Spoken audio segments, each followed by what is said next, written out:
Hi, I'm Arnie Skelton, and each week in this podcast series I'm going to offer you my top 10 tips on particular topics or themes that might be of interest to you as a teacher or manager or both.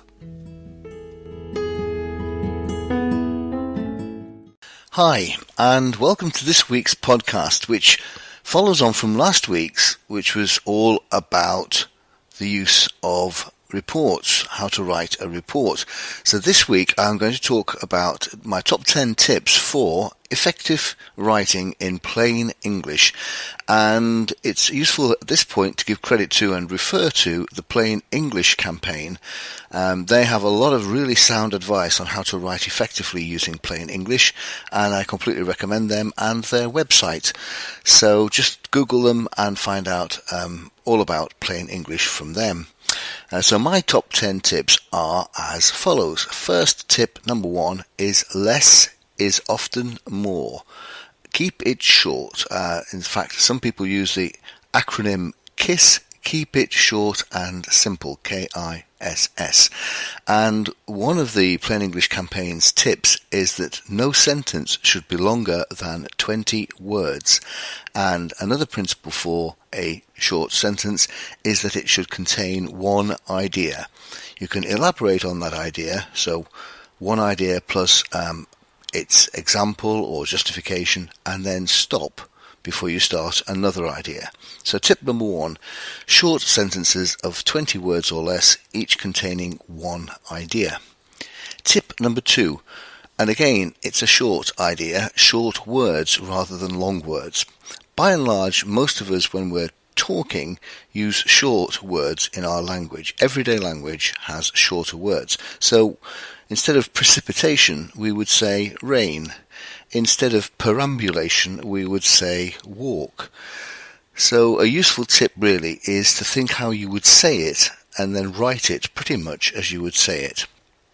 The objective of any communication is to get your point across quickly and simply, and it's no help if the other person in receiving it has to translate it from something quite grandiose, there's a big word, something quite complex into something simpler. So keep it simple. That's tip number 2, short words rather than long words. And tip number 3 is something I've just mentioned, which is use everyday language. A point of communication is to get our message across, so keep it everyday. Speak and write in everyday language. Keep it simple, keep it familiar. So tip number 3, use everyday language.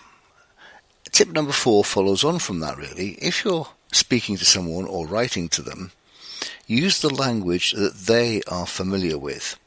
So if, for example, you were talking to someone and they refer to people they work with as team members, then you use the phrase team members.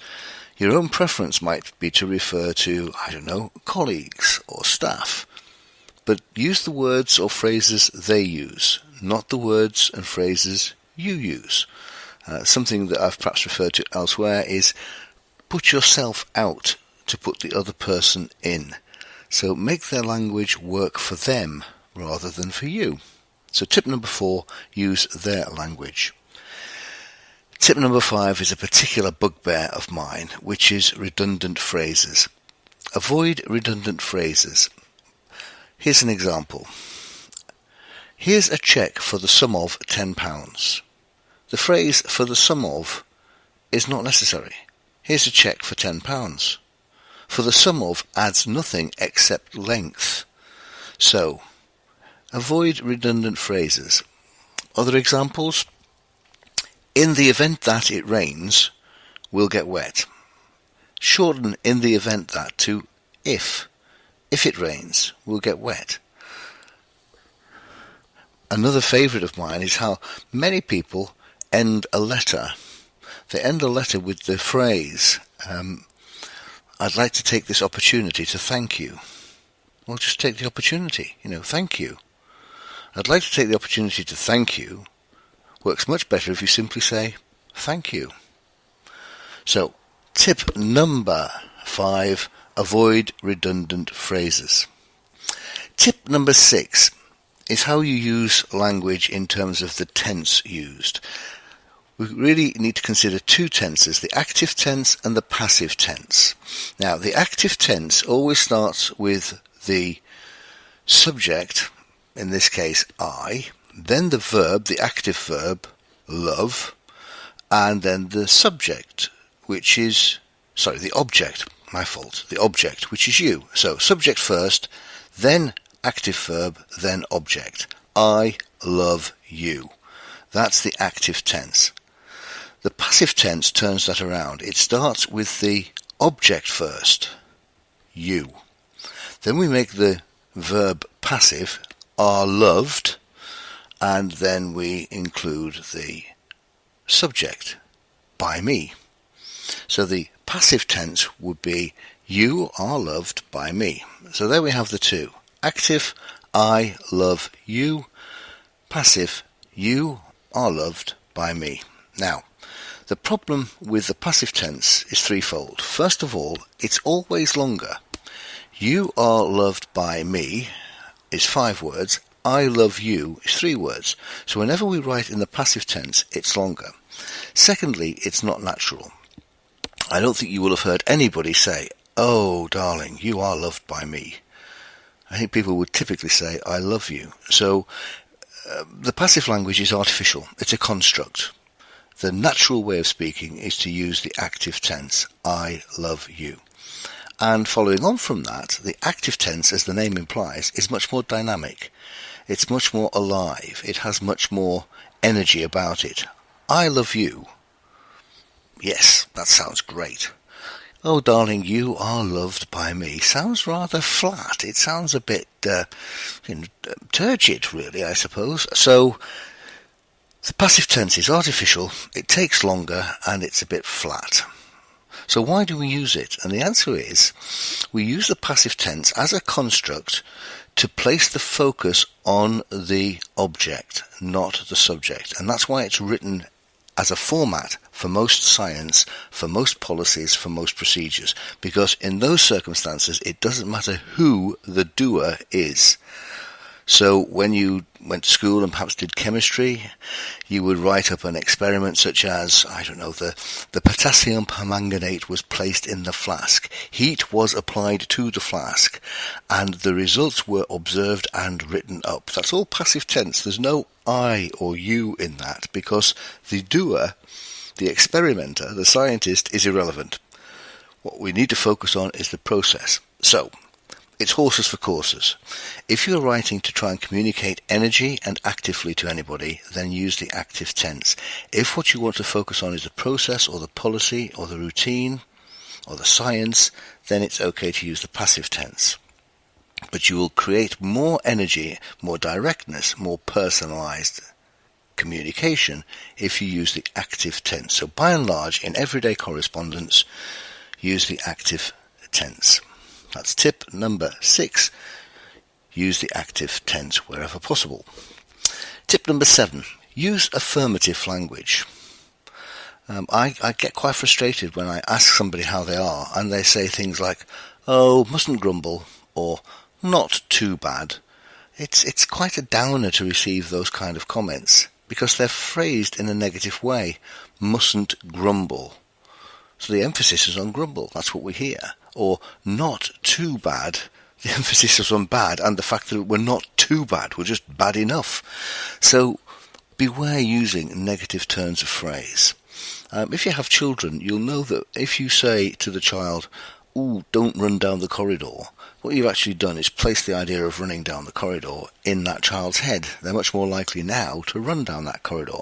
So if you were to say instead, walk quietly, then that's the idea that they will take away. Walk and quietly. So use affirmative language, language that is positive in its intent and description. That's tip number 7, use affirmative language. Tip number 8 is how you construct language. Are you a top-down person or are you bottom-up? Top-down.